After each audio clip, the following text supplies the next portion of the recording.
And now it's time for the Fulton County Community Foundation program with their very own Director of Development and lead singer of AC/DC, Brian Johnson. Most of that is true. Yes, I'll Maybe let the last everybody part of figure it out wasn't what. quite true. Ah, I can hope.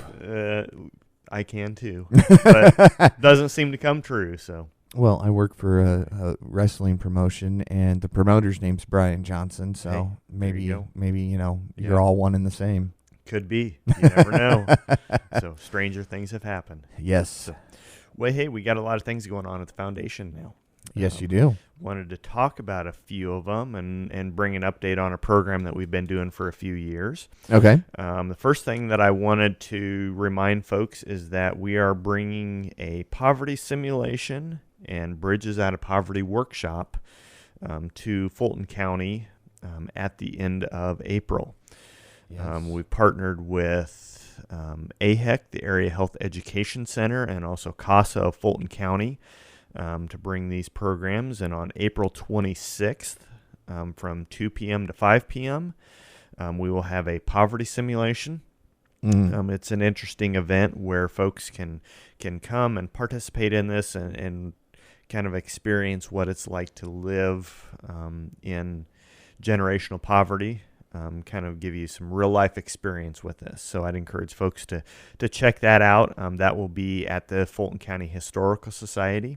Okay. And there's no cost for that, but we do ask for folks to register ahead of time so that we can plan appropriately.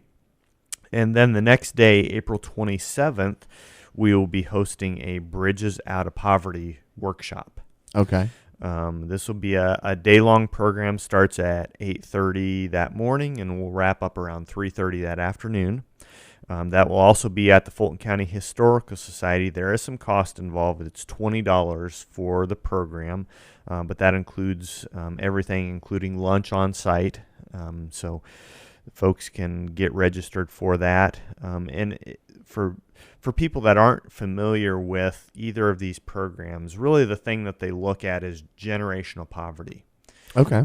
How do folks that have grown up in this react? What kind of decisions, and then how can we help them work their way out of that? Yeah. So it's really geared towards folks that are working with individuals that may be experiencing poverty, and how we can better serve those individuals as a whole. So both of those programs, like I said, are sponsored by the foundation, the Area Health Education Center, and CASA of Fulton County.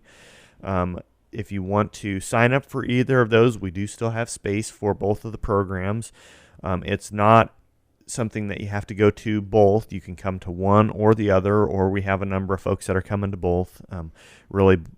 One builds on the concepts of the others, but as an individual program, both are very beneficial as well. The Bridges Out of Poverty in particular is one that I've been through a couple of times, and it's really eye-opening when you think about how attitudes and experiences affect decisions that we make. Okay. So that's a lot of what the program deals with, and once we understand that, then we can better communicate and better help. Because if you don't understand why somebody made a decision, sometimes it doesn't make sense, or there's no way to improve that situation. So Right. So both of those programs you can actually register on our website, nicf.org. And there's a link there for Bridges Out of Poverty. Folks can sign up. If you'd rather just give us a call, we can register you over the phone as well. 574-224-3223, and we can get you signed up for either or both of the programs. Okay. Something else that we've been working on is some resources for local nonprofit organizations. So we're looking at providing some kind of lunch and learn programs for organizations, particularly nonprofits, and we're looking for some feedback. What kind of information do they want to learn about, and what would be useful for them? Mm-hmm. As we look at supporting organizations, if we can bring in speakers or education topics or maybe some technical training, we've had a little bit of all suggested on that. We'd love to hear from organizations about what would benefit them. Okay. Because we have a lot of really great nonprofits in our community, and being able to support them and make them stronger as an organization is really part of our goal as the foundation. So if folks have ideas, again, they can give us a call. We do have a web page set up, nicf.org/non-profit-education/ Got all that memorized, right? Yes. Or you can email us, fulton@nicf.org. And we'd love to hear what kind of ideas you have, what would benefit your organization. Okay. Because if you look around our community, we have some nonprofits that have staff, Yes. some that maybe have a part-time staff member, some that are all volunteers. And you can imagine at each level of that may be a little bit different as far as what kind of needs they have, what kind of education. We're looking at doing a program, and we'll have more details in the near future, but looking at a program in June that's going to be talking about some local grant resources. Okay. And we've also been looking at the concept of volunteer recruitment. You think about the nonprofits that we have in our community, and they exist because they have volunteers that are involved. Without these volunteers, there wouldn't be the opportunity to have these services. So we're really looking forward to some ideas and being able to help provide these resources to organizations. So if you have ideas, don't hesitate to let us know. We'd like to hear from you. Okay. So today I wanted to talk about a program that we've been working on for a few years, Fulton County Preschool Scholarships. Hey, that's great. This is the time we think about. You've probably seen some information about registration and get signed up for it. So it's kind of interesting when we look at how school has changed. A number of years ago, I'll leave it at that, when I went through school, kindergarten was optional and it was a half day. Yes. I remember it was a big deal when you got to go to kindergarten. Yes. Spend the half day there, and part of that you got nap time. Part of that was nap time, whether you wanted it or not. Exactly. There was a lot of lay down. I don't care. I'm still trying to figure out how I can reclaim some of those naps that I didn't want to have as a child, as an adult. But but really, as we think about it, how education has changed, preschool has become an important part of that education, getting the students off to the right start. So the Community Foundation, we were looking at some significant needs in our community, and this was one that came up because a lot of times families can't, there's a barrier for them to be able to have their children participate in preschool. Right. And a lot of times you think about going into kindergarten now, really students need to know some of those basic education things like numbers, letters, colors, also some basic skills like how to use scissors, how to... Yeah, that's important. How to color. I'm still working on coloring inside the lines. Nobody ever taught me how to color inside the lines. I haven't been graded on that recently, but no. So some of those basic skills that that students need to know going into kindergarten. Mm-hmm. So we started this program in 2013 with the goal of helping families, and it is income-based, so financial need is a part of this qualification, and we have some really great preschools in our area. We have a number that are based with religious organizations, or in some cases actually in the schools. Mm-hmm. And so we've started in 2013 offering scholarships, and these scholarships help with that pre-K year. So that year right before you're going into kindergarten, really the educational piece of it. And looking back at it, it's kind of interesting when we look at some of the numbers. We've been able to serve an average of 24 students a year. That's great. And so looking at how it's interesting when you start thinking about how the brain develops, how the mind develops. Yeah. One of the interesting facts that we discovered through this program was that by age 5, about 85% of an individual's brain is developed. Wow. So you think about that. That's a very important time in somebody's life. So if they're learning these skills, there are things that often, if they haven't learned by that time or been exposed to, it's more difficult for them to catch up. Right. And this is really a lifelong learning thing. So looking at it, when we started looking at some studies and some of the significant benefits of preschool, you look at students who have attended a quality preschool are less likely to have to repeat a grade in school. Some more better educational achievement, more likely to complete high school, more likely to complete college, and that turns into better life skills. Somebody that's more satisfied being able to do something that they want as a career.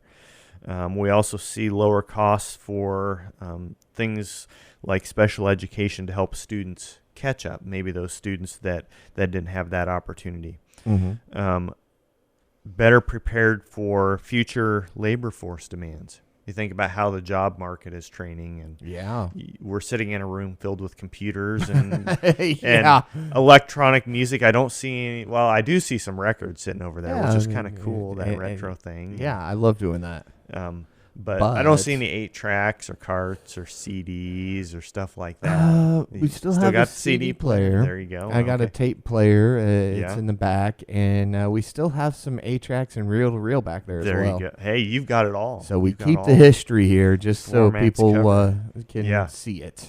Yeah. So, but we think about how those things have changed and really created different environments and being able to adapt to new things.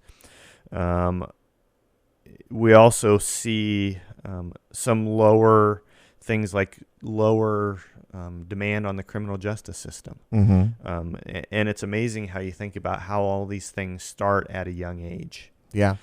And so some of those benefits, we think about the students that we've been able to help. And when we first started this program, it was really interesting because we have a lot of great preschools in our community. That we do. Whether they're a program that offers a couple days a week or full day, 5 days a week. So it's been neat to see how there are options for families that may have all different kinds of needs. One thing that when we started asking families before we started the program, kind of those barriers, a couple things that always came up was, well, our situation doesn't allow us to take our child to a partial day preschool.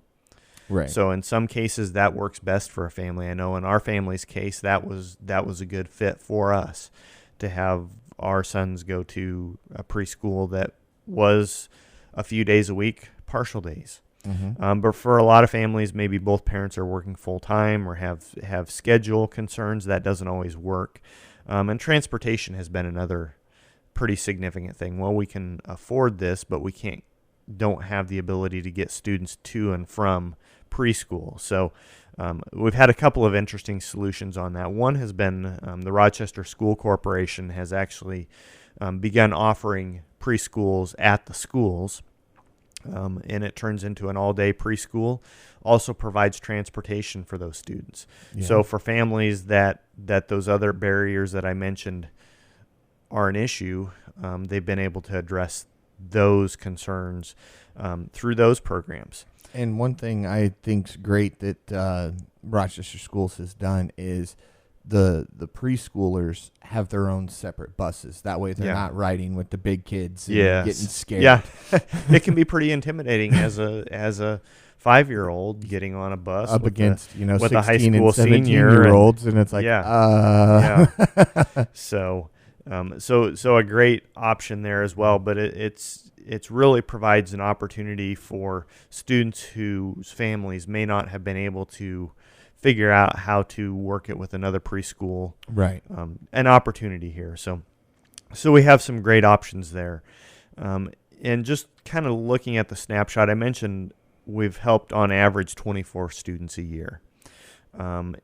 and it really varies. Some of those have been just for a part of a year. Sometimes families have changes in life situations. Yeah. That they start out at a preschool and then something happens and they may not be able to afford it, but these scholarships have helped students be able to complete the school year at a preschool. Mm-hmm. So a neat way to see that. And we've also had students that move in and out of the community, and these opportunities are available throughout the year. So looking at some of the numbers, I said 24 students a year. By the end of the year, at the rate that we're going right now, we'll have helped 213 students at some level attend preschool in Fulton County. That's great. So it's been a really neat project. Since 2013 was the first year that we gave that out. It's also interesting seeing some of the ways that we've been able to help. We've been able to help Head Start students. Those students qualify for free preschool, but sometimes transportation is an issue. So we've been able to partner with Fulton County Transpo, another wonderful organization in our community, to help with some transportation with those students as well. So sometimes it's a matter of coming up with creative solutions, figuring out, well, this is how it normally works, but it doesn't work in this case. So let's figure out how we can help these students get to this education that they could really use. Mm-hmm. So in total, by the end of this year, we're looking at having provided $166,579 in scholarships for students in our community. That's fantastic. For preschool. It is. And you think about how many of those students wouldn't have been able to attend or may not have been able to complete or stay in the program. It's really great to see that. And it's been wonderful to help these students and families when they really have the need and the desire to complete this education and get off on the right foot. You think about all the things that we talked about, all the things that are benefits throughout a person's life. It's not just that year that they're going to preschool. It's throughout their life, getting started on the right foot. So wonderful to see that. And I'd have to say thank you to our community. They've been very generous in supporting this program. We've had individuals, we've had different funds within the community foundation. We've also provided some of our community fund grants to help support this program, and it's something that we're planning on continuing because we've seen the need and seen the impact. So it's kind of interesting.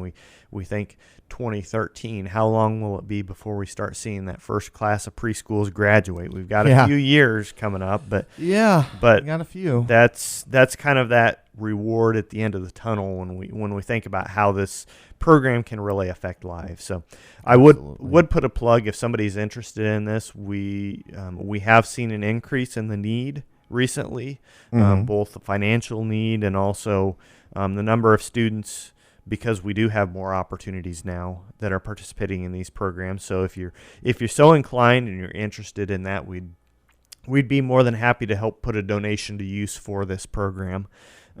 It's something that we've already been hearing back from the schools, the benefits, and just seeing how students improve throughout that preschool year and walk into kindergarten ready to learn. Yeah. So Yeah.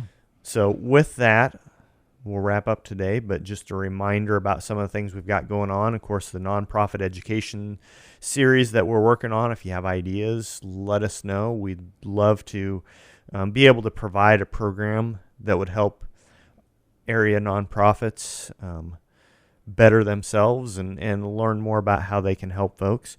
The Bridges Out of Poverty and Poverty Simulation. The Poverty Simulation coming up on April 26th. And Bridges Out of Poverty coming up on April 27th. We'd love to have you join us for either of those programs as well. So if folks are interested, they can give us a call, 574-224-3223. You can shoot me an email if you have ideas or questions, fulton@nicf.org. Go to nicf.org. Check out our website. We've got information about preschool programs, scholarships, the programs we're offering coming up. Or you can stop by our office at 227 East 9th Street here in Rochester. We'd love to talk to you about how to make Fulton County better and any ideas you have for our community. All right, Brian, thank you so much for stopping by today and talking with us. Always love learning about what you guys are doing at any given time, and we'll talk to you again in a month. We'll look forward to it. All right, thank you so much. Thanks, Paul.